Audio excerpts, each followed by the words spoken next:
फिर हमारे पास next prime factorisation में आता है prime factorisation by index method. ठीक हो गया, इंडेक्स मेथड। इंडेक्स कहते हैं पावर को। ठीक हो गया, हमारे पास मतलब टू प्राइम नंबर है, ये कितनी बार आ रहा है, फ़र्ज़ करें किसी नंबर में टू आ रहा है मेरे पास 3 टाइम, तो टू की पावर हम 3 लिख देते हैं। तो टू पावर 3 लिखने को हम क्या करते हैं, 3 अब इसका आ गया इंडेक्स की, ये आ गया इसकी इंडेक्स फॉर्म। ठीक हो गया, मेरे पास एक नंबर आता है 144।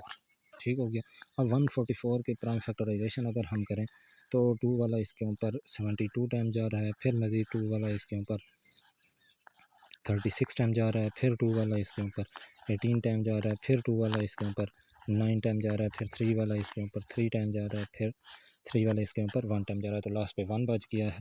अब 144 के हमारे पास प्राइम फैक्टर्स आ गए हैं 2 multiply by 2 multiply by 2 multiply by 2 multiply by 3 multiply by 3। अब अगर हम चेक करें प्रोडक्ट रूल ऑफ, हमने पढ़ा हुआ है कि क्या होता है, टू कितने टाइम आ रहा है एक, अब जितने टाइम टू आ रहा था पावर वहाँ पे मल्टीप्लाई हो जाती है, मल्टीप्लिकेशन में सॉरी पावर ऐड हो जाती हैं। तो जहाँ पे पावर वन है, जहाँ पे भी वन है और यहाँ पे भी वन है, तो टू की 1 2 3 4 1 plus one plus one plus one multiply by 3, next number है 3। 3 कितनी बार आ रहा है, एक पावर जहाँ पे है एक पावर जहाँ पे मल्टीप्लाई हो रहे हैं, तो पावर दोबारा ऐड अप हो जाएंगी 1 प्लस वन। तो टू आपके पास 4 टाइम आ रहा है मल्टीप्लाई बाई 3 टू टाइम आ रहा है। तो ये आ गया है आपके पास 144 की प्राइम फैक्टराइजेशन इंडेक्स फॉर्म में आ गई है कि टू हमारे पास 4 टाइम आ रहा है, 3 हमारे पास 2 टाइम आ रहा है। नेक्स्ट एक और नंबर हम ले लेते हैं 1250। अब इसकी अगर हम प्राइम फैक्टराइजेशन करें तो टू वाला इसके ऊपर 625 टाइम जा रहा है, फिर 5 वाला इसके ऊपर मेरे पास जा रहा है 125 टाइम, फिर 5 वाला इसके ऊपर कितना टाइम जा रहा है 25 टाइम जा रहा है, फिर 5 वाला इसके ऊपर 5 टाइम, फिर 5 वाला एट द एंड हमारे पास 1 बच गई है। अब 1250 के फैक्टर्स आ गए हमारे पास 2 multiply by 5 multiply by 5 multiply by 5 multiply by 5, तो 4 दफ़ा 5 आ गया है, एक बार 2 आया। तो मल्टीप्लाई हो रहे हैं दोबारा जितने भी बेसेस हैं, मतलब 5 बेस यूज़ हो रही है और 2 बेस जितनी सेम बेसेस होंगी तो पावर इनकी क्या हो जाएंगी, ऐड अप हो जाएंगी। जहाँ पे पावर 1 है यहाँ पे भी 1 है, जहाँ पे 1 है जहाँ पे 1 है, हर प्राइम फैक्टर के ऊपर पावर जो है 1 है। तो 2 हमारे पास 1 टाइम आ रहा है मल्टीप्लाई 5 कितनी बार है, 1 2 3 4 4 बार आ रहा है, तो 5 पावर 4 लिख दिया है। ये आपके पास 1250 की प्राइम फैक्टराइजेशन इंडेक्स फॉर्म हो गई है। अच्छा जी, नेक्स्ट है हमारे पास H C F by prime factorisation. H C F कहते हैं highest common factor. Highest common factor से क्या मुराद है कि आपके पास कोई से भी दो नंबर हों तो उनके ऊपर सबसे बड़े से बड़ा कौन सा नंबर है जो दोनों को एग्जैक्टली डिवाइड कर रहा है। ठीक हो गया, जिस तरह मेरे पास एक 8 हो गया है और एक आ गया है, फ़र्ज़ करें 12 आ गया, 8 और 12, तो 1 वाला भी दोनों के ऊपर जा रहा है, 8 के ऊपर भी जा रहा है, 12 के ऊपर भी जा रहा है। तो 1 के अलावा मेरे पास 2 वाला भी दोनों के ऊपर जा रहा है, एक 1 वाला जा रहा है, एक 2 वाला दोनों के ऊपर जा रहा है। ठीक हो गया, 1 और 2 इन दोनों के फैक्टर्स हैं। फिर 3 वाला 12 के ऊपर जा रहा है लेकिन 8 के ऊपर नहीं जा रहा, तो हमने तो सिर्फ कोई मतलब दोनों के ऊपर जा रहा है वही नंबर लेना है। तो इसके बाद मैं चेक करता हूँ, तो 4 वाला जो है 8 के ऊपर भी जा रहा है और 12 के ऊपर, 8 के ऊपर 2 टाइम जा रहा है, 12 के ऊपर 3 टाइम जा रहा है। इसके अलावा मेरे पास 4 के बाद 5 6 7 8 है, एक 8 वाले के ऊपर जा रहा है, 12 के ऊपर नहीं जा रहा। फिर 12 आता है जो 12 के ऊपर जाता है, 8 के ऊपर नहीं जा रहा। तो मतलब है जो दोनों के ऊपर टेबल जा रहे हैं या जो दोनों ऐसे फैक्टर जो दोनों को डिवाइड कर रहे हैं, उनमें एक 1 है, एक 2 है और एक 4 है। तो एच सी एफ से मुराद है हमने इनमें ढूंढना है सबसे बड़ा फैक्टर। तो सबसे बड़ा मेरे पास 4 नंबर आ रहा है, तो इन दोनों का जो है एच सी एफ वो 4 आ जाएगा, 8 और 12 का। ठीक हो गया, अब ये फाइंड किस तरह करना है, कोई से भी नंबर अगर आपके पास गिवन हो तो उनका एच सी एफ किस तरह फाइंड होता है। अब यहाँ पे दो नंबर लेट्स सपोज हम ले लेते हैं, एक है हमारे पास फर्ज करें 45 है और एक हम ले लेते हैं 108।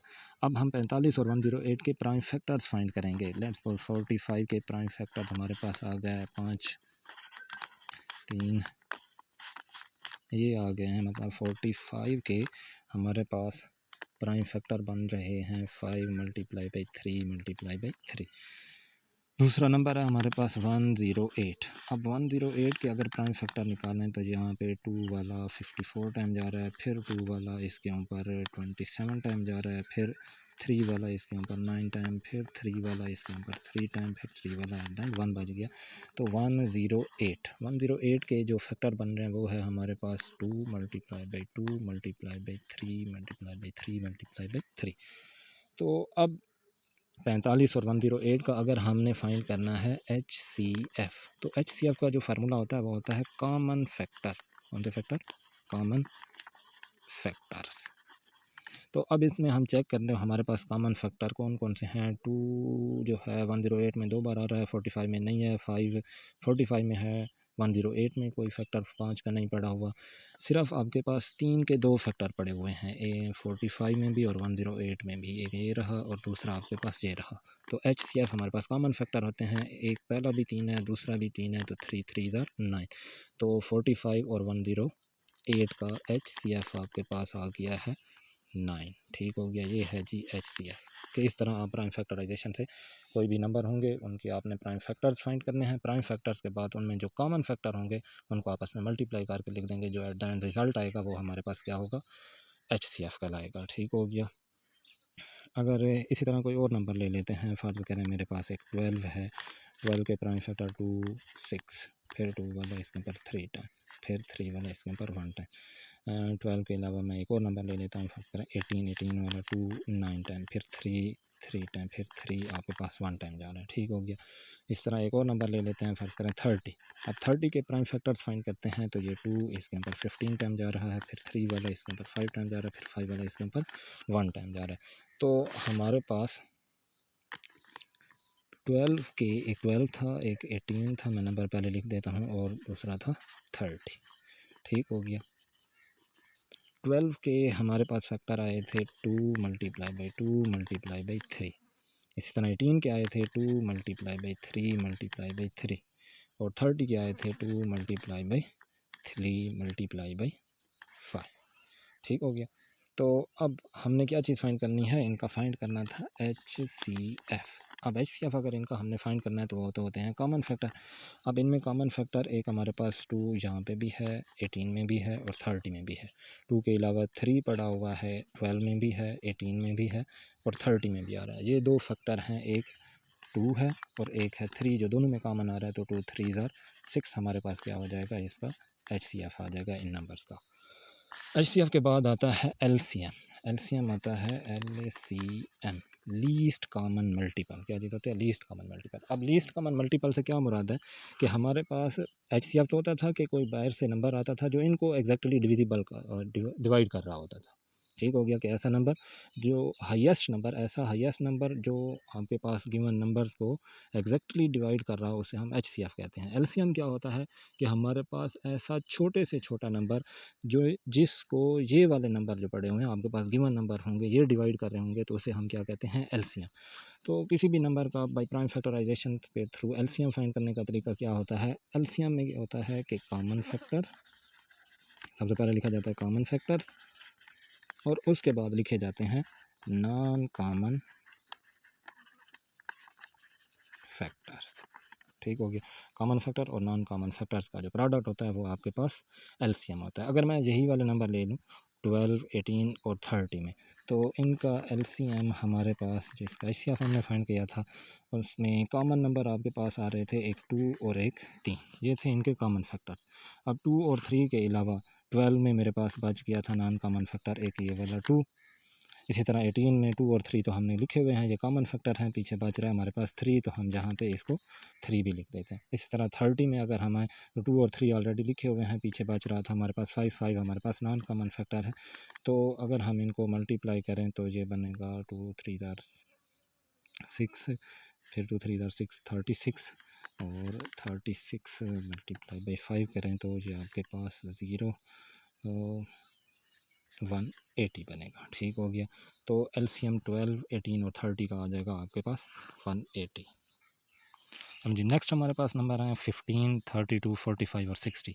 हमने इनकी प्राइम फैक्टराइजेशन फाइंड किया। 15 की 3 मल्टीप्लाई बाई 5, 32 की 2 multiply 2 multiply by 2 multiply 2 multiply by 2, और 45 की 3 मल्टीप्लाई बाई 3 मल्टीप्लाई बाई 5, 60 की आया 2 multiply by 2 multiply by 3 multiply by 5। ये आगे हैं इनके प्राइम फैक्टर। अब हमने इनका फाइंड क्या करना है? LCM फाइंड करना है। तो LCM में हमारे पास क्या होता है? सबसे पहले तो हमने देखना है कि इन सब नंबर्स के जो फैक्टर पड़े हुए हैं इनमें कॉमन फैक्टर कौन से हैं। तो अगर हम कॉमन की बात करें तो कॉमन कोई ऐसा नंबर नहीं है जो सब में कॉमन हो। फिर हमने देखना है कि 2-2 या 3-3 में कोई कॉमन आ रहा है तो वो वाला नंबर। अब अगर मैं 3-3 की बात करूँ तो एक हमारे पास 3 जो है 15 में पड़ा हुआ है, एक 3 45 में पड़ा हुआ है, एक 3 आपके पास 60 में पड़ा हुआ है। तो यहाँ इसका एलसीएम आपके पास आ जाएगा, एक मैं लिख देता हूँ 3 के बाद अगर नेक्स्ट कोई नंबर हम चेक करें तो वो 5 पड़ा हुआ है, 5 इसमें भी है, इसमें भी है और इसमें भी पड़ा हुआ है, तो एक दफ़ा मैंने 5 लिख दिया। अब 3 और 5 के बाद अब ऐसी कोई टर्म बाकी नहीं बची जो तीनों में कॉमन आ रही हो। फिर 2-2 में अगर हम चेक करें तो 32 में 2 पड़ा हुआ है, 60 में भी 2 पड़ा हुआ है, तो एक बार 2 लिख दिया है। मज़ीद चेक करें तो 2 फिर पड़ा हुआ है, 32 में भी और 60 में भी 2 पड़ा हुआ है, तो फिर एक और 2 हमने लिख दिया। ठीक हो गया, 3 multiply by 5 multiply 2 multiply by 2। अब पीछे हम अगर चेक करें तो हमारे पास कोई ऐसी टर्म नहीं है जो सब में कॉमन हो या 2 में या 3 में कॉमन आ रही हो। तो हमारे पास पीछे क्या बच रहा है, एक 3 बच रहा है 45 में, तो हम जहाँ पे 3 लिख देते हैं। इसी तरह 32 में अगर हम चेक करें तो 1 2 और 3 3 बार 2 पड़ा हुआ है, तो मैं यहाँ पे 3 बार 2 2 2 ज़ार 4 4 2 ज़ार 8, तो मैं डायरेक्टली जहाँ पे 8 लिख देता हूँ। अब हमने क्या करना है, इनको मल्टीप्लाई कर देना है, जो आपके पास रिज़ल्ट आ जाएगा वो आपके पास क्या हो जाएगा, ये इसका। तो ये जो फैक्टर थे इनको हमने मल्टीप्लाई कराया, 3 5 2 2 3 और 3 बार 8 2 लिखा हुआ था तो उसे हमने 8 लिख दिया। जब इनका प्रोडक्ट फाइंड किया तो ये हमारे पास आ गया है 1440। तो एलसीएम हमारे पास ये बन गया है 1440, जो नंबर गिवन थे। ठीक हो गया। इस तरह हम फाइंड करते हैं एलसीएम, एचसीएफ, प्राइम फैक्टराइजेशन क्या होती है, प्राइम फैक्टराइजेशन इंडेक्स क्या होती है। उम्मीद करता हूँ कि आपको समझ आई होगी। अल्लाह हाफिज़।